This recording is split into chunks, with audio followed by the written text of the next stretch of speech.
Vi var på det samme som forleden.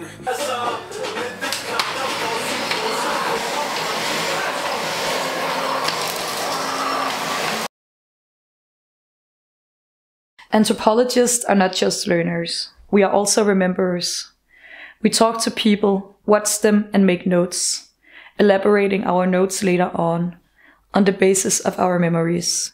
Even if we record our informants on audio or videotape, we still rely on our memories for context. Du var der altid. Også da du ikke var der.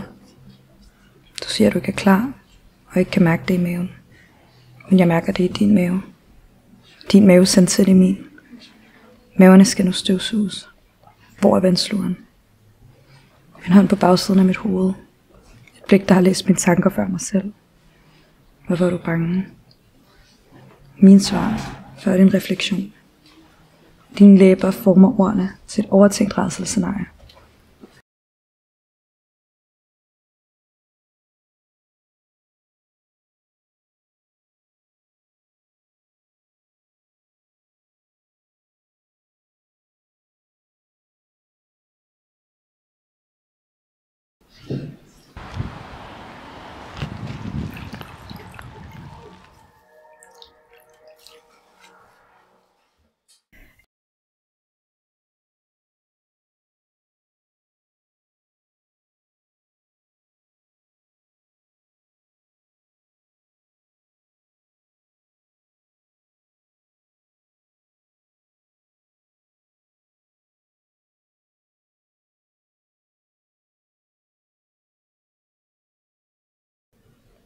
Tanken om dig, der sender tanken til mig, er ikke fæset ud. Er hjemsøgelsen lige så ufrivillig for dig? Skabes det her af mig?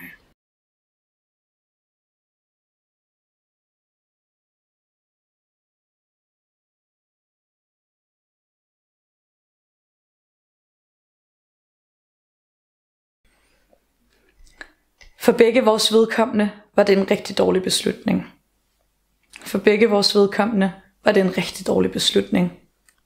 For begge vores vedkommende var det en rigtig dårlig beslutning. For begge vores vedkommende var det en rigtig dårlig beslutning. For begge vores vedkommende var det en rigtig dårlig beslutning. Dårlig beslutning? Eller var det det? Jeg går nu.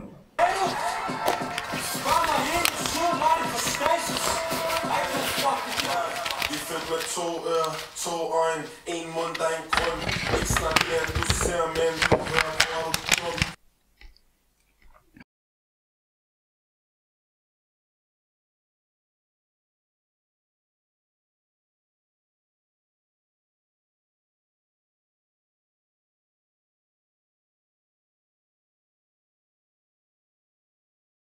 Desværre vil historien gentages.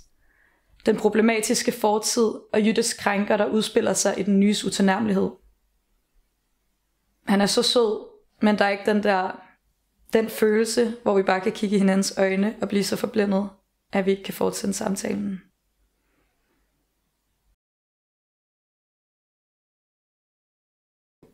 Jeg tænker på den sidste scene i Call Me By Your Name. Snakken med faren, der siger, at man ikke skal stoppe for smerten, der kommer fra noget godt. For så fjerner man værdien af det gode, og føler mindre i fremtiden. Og det vil jeg ikke.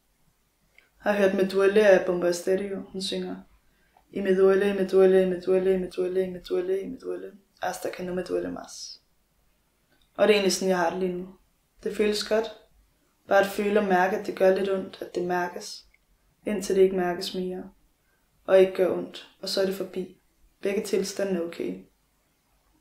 Og det vil stoppe med at føle sig gøre ondt, til at se ham igen sikkert.